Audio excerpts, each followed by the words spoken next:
Rencontre littéraire et décalée à la Maison de la Presse des Sables d'Olonne ce week-end. Ici, on ne manque jamais d'idées ni de manifestations originales, dédicaces, signatures autour du livre et des auteurs. Beaucoup d'entre eux, des Vendéens, étaient donc présents ce week-end. Et on n'aura pas oublié, à côté des rencontres de l'esprit, les nourritures terrestres, primum vivere, comme on disait à Rome. L'organisateur de la victoire des plumes vendéennes n'est pas pour une fois Lazare Carnot, mais Corinne Bouillet, la directrice de la Maison de la Presse.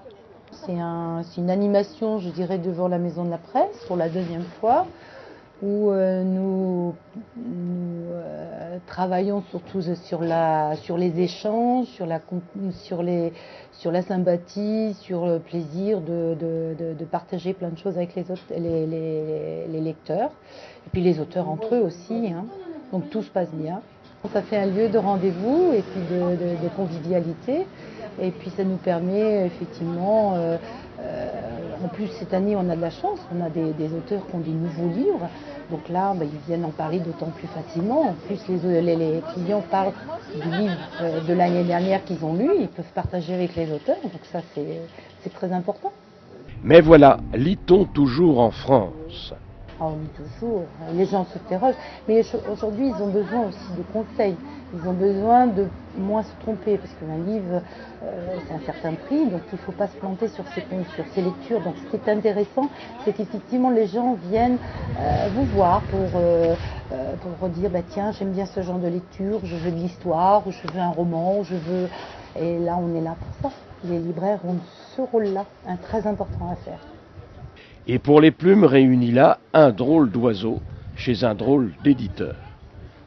Les éditions du Léopard Masqué, c'est les seules éditions qui prescrivent en France le roman humoristique. Ça a été créé il y a à peu près 6 ans, dans le but de produire et de prescrire toute la littérature humoristique, tous les enfants spirituels ou les enfants de Pierre Dac, de Frédéric Dard, de Jules Renard, Marcel Aimé, enfin toute cette grande tradition de l'humour français en littérature, de la prescrire à travers une série de romans, soit satiriques, parodiques, des pastiches, toutes sortes de choses liées à l'humour.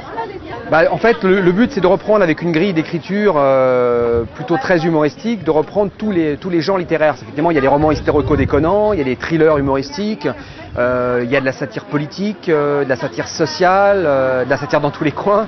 Bref, toutes sortes tous les genres littéraires qu'on peut imaginer, de l'heroic fantasy également, et on le fait de façon très décalée, avec beaucoup de sévices textuels, parce qu'on est très amateur de sévices textuels, et donc voilà, donc tous les genres sont respectés et développés.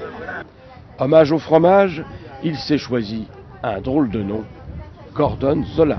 Explication. Gordon Zola, non, c'est simplement le produit de la rencontre entre Émile Zola, bien sûr, et Flash Gordon, hein, forcément.